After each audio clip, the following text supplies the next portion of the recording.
WWE's talks with Warner Bros. Discovery over the media rights for Monday Night Raw are reportedly back on. And the reason and person behind opening the door to get those talks back on, the recently returned former AEW World Champion CM Punk. We've got plenty of details on that. Plus, did AEW last night give us the greatest hint yet as to the identity of the devil on AEW programming? Speaking of CM Punk, he once again has been seen at the WWE Performance Center and was last night also offering feedback once again to NXT talent. Could this be part of a greater role for CM Punk moving forward? Speaking of NXT, we got the ratings for Tuesday night's episode, the very latest results from the AEW Continental Classic last night on AEW Dynamite. The Golden Jets, their date for the AEW World Tag Team Championship opportunity has been set. The Von Erichs are set to make their AEW in-ring debut this coming Friday on Rampage, and Kushida signs with TNA Wrestling.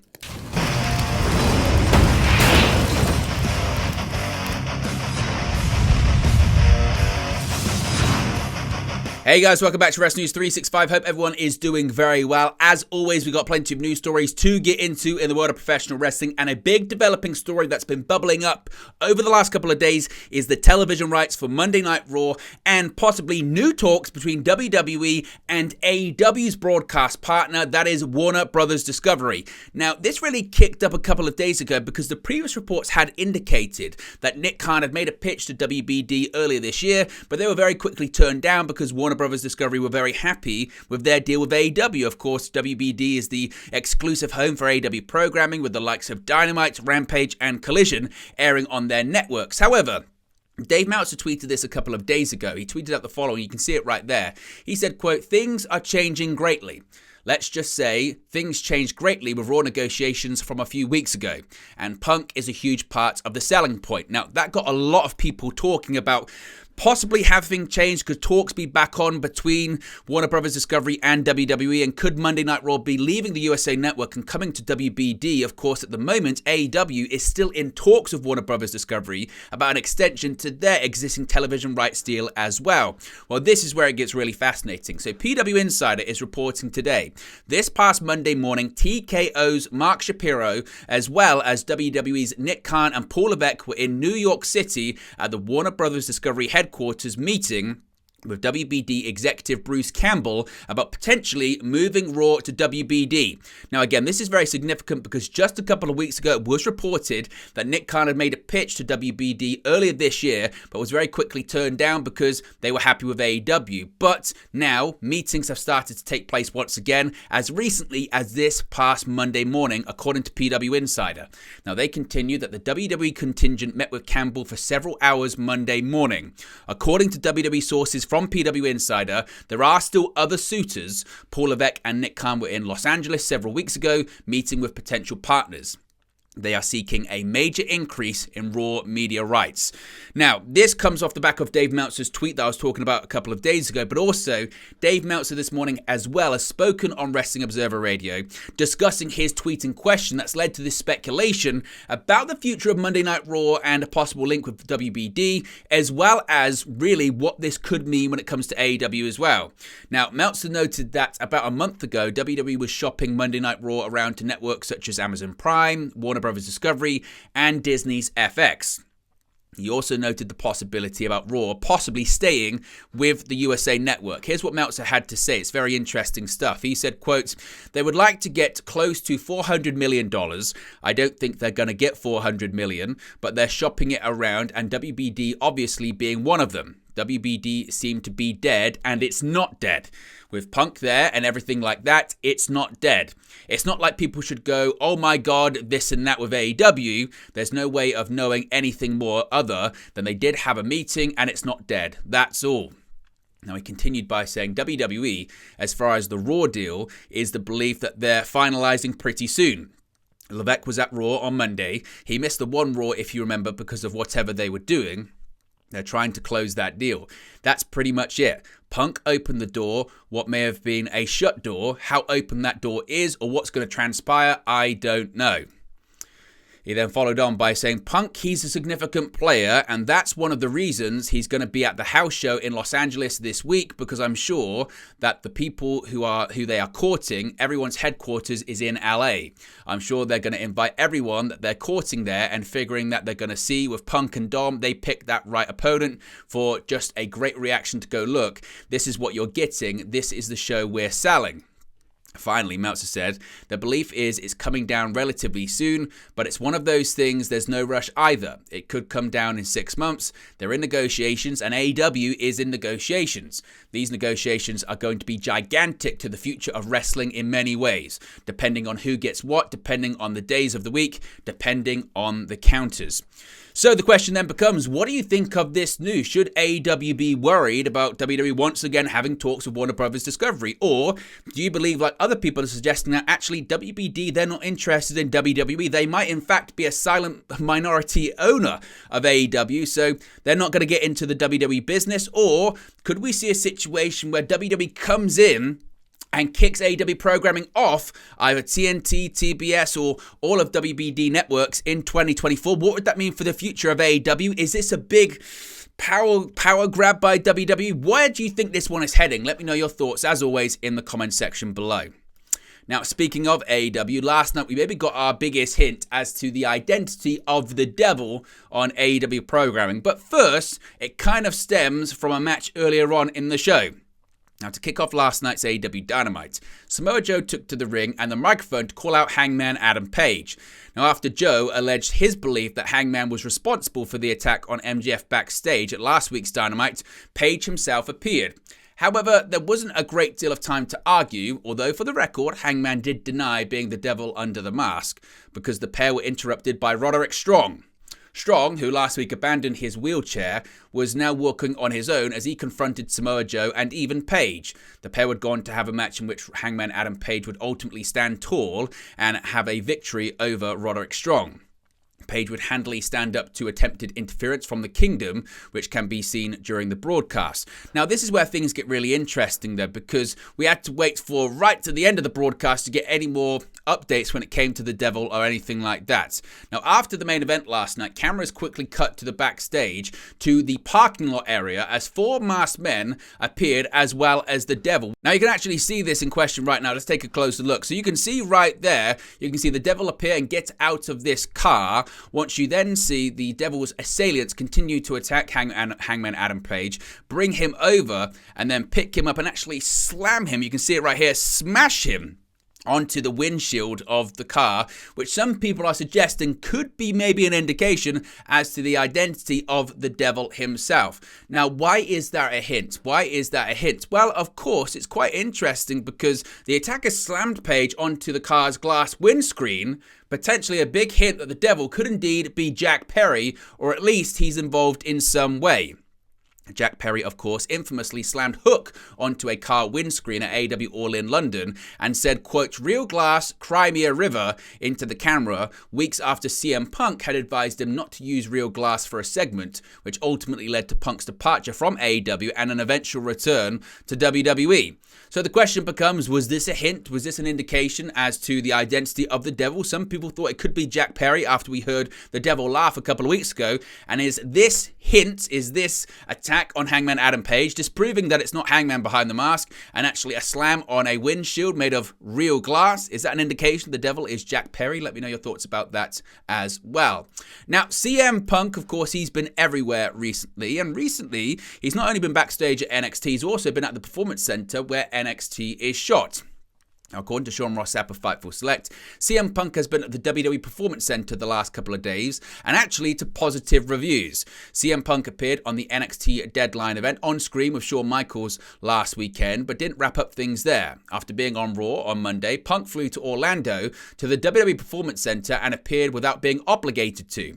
Sources that Fightful spoke to said that even though he wasn't planned for the show, Punk showed up and spent most of the day at the Performance Center. He was backstage and willing to help anyone who asked for it, and even hanging out with talent in the lounge. Punk was also watching matches with talent and giving them feedback.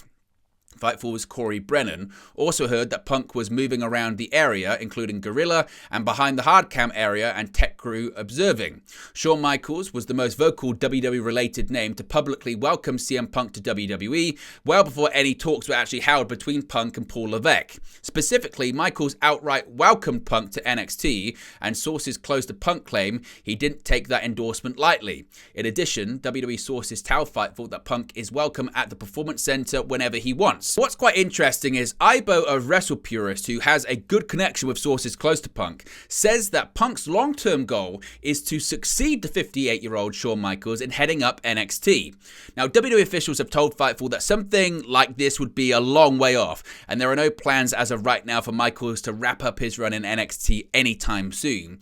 Ibo also noted that Punk would be observing TV production, something he was known to do in OVW when he was in developmental in WWE, and would often bend Paul Heyman's ear about. Everyone that Fightful have spoken to at the Performance Center say that Punk has been a pleasure to deal with so far, and there was a lot of excitement around Punk being there.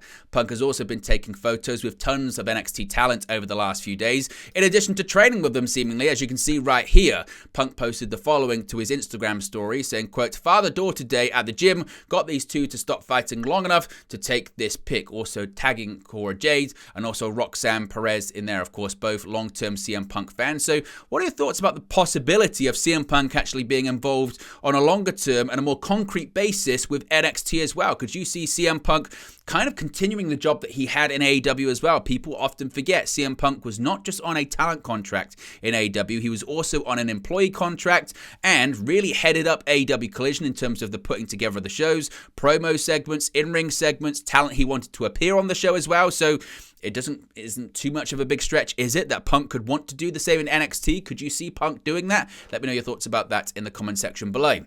Speaking of NXT, we've got the ratings for this week's episode on USA Network. Per Brandon Thurston of WrestleNomics, NXT drew 678,000 viewers. Now, this is up from the December 5th edition that drew 626,000 viewers. This is the highest total viewership for the program since the November 14 episode. In the 18 to 49 demographic, Tuesday's show scored a 0.18 rating. This is down from the week prior that scored a 0.19 rating. The show featured Cora Jade and Blair Davenport defeating NXT Women's Champion Lyra Valkyria and Nikita Lyons in the main event. Also, Carmelo Hayes accused NXT Champion Ilya Dragunov of being behind his and Trick Williams' attacks backstage before Hayes accidentally nailed Williams with the title. What are your thoughts on the ratings this week? Let me know your thoughts about that in the comment section below as well.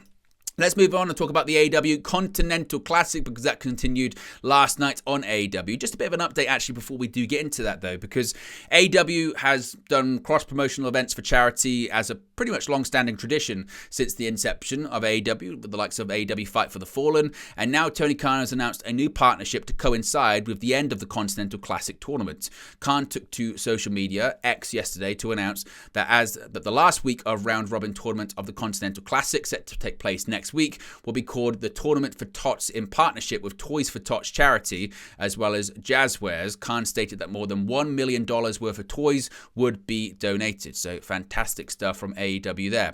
But let's get into the Continental Classic, because we saw action from both leagues last night on Dynamite in the tune of 4 different matchups. First off, we had Andrade El Idolo in action, and he was successful once again. He squared off against Brody King in a back-and-forth Blue League affair, after the pair traded heavy strikes in the form of a forearm from King, countered by a back elbow from Andrade. The combatants made their way to the top turnbuckle, where King was hit with a DDT into an exposed turnbuckle, followed by another DDT in the ring and a pinfall for El Idolo. Andrade now leads the Blue League with 9 points and now prepares for a match with Claudio Castagnoli. Next up, we had action from the Gold League as Roosh took on Jay Lethal. Now, there were no real stakes for Lethal other than playing spoiler. He was still seeking his first victory of the tournament. Lethal gave a respectable effort, hitting the lethal combination at one point that nearly led to a figure 4 attempt before Roosh countered. Ultimately, Roosh would score the win via a rear naked choke. And then we got into our penultimate match of the evening, which was Jay White facing off against Mark Briscoe. He bested Mark Briscoe in a Gold League contest, finishing off Briscoe, who was merely playing spoiler as well, with the Blade Runner. And that took us into our main event, in which Jon Moxley stole a victory and 3 points from Swerve Strickland to shoot to the top of the table with 12 points. After kicking out of a double stomp from Swerve, Moxley avoided a JML driver, rolling Strickland up and grabbing the tights for the 1-2-3.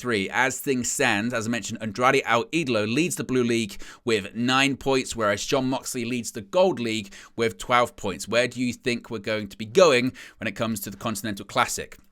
Now, speaking of World's End, of course, we know the Continental Classic is going to wrap up at World's End, but also we're going to have an AEW World Tag Team title match. At AEW Full Gear, Chris Jericho and Kenny Omega earned a shot at AEW World Tag Team Champions Ricky Starks and Big Bill, but the date of the match was still unknown. On last night's AEW Dynamite, the four men engaged in a war of words that saw both sides snipe at each other standing in the eyes of the AEW fans, which got so heated that Starks and Big Bill relented, giving Omega and Jericho a shot at the titles at AEW World's End on December 30 on Long Island in New York. Jericho and Omega won the title match by defeating Omega's friends Matt and Nick Jackson. The Jacksons, the Young Bucks, have not been seen on AEW programming since. Starks and Big Bill won the titles on the October 7 episode of AEW Collision, defeating Dax Harwood and Cash Wheeler. They've successfully defended the titles twice since winning them, last competing in a ladder match against the Kings of the Black Throne, Los Faction Ingobernables, and FTR at AEW Full Gear. So that match is now set up for the World's End pay-per-view. Now, last night saw the AEW debut of the Von Erichs, and we're actually going to see an in-ring debut from them as well this coming week. As we're all aware that wrestling has more than one royal family, one very famous family that made an appearance on last night's Dynamite hailing from Texas were the Von Erichs. Kevin, Ross and Marshall Von Erich appeared on last night's episode of Dynamite, although their interview segment was cut quite short as the group were joined by more AEW stars.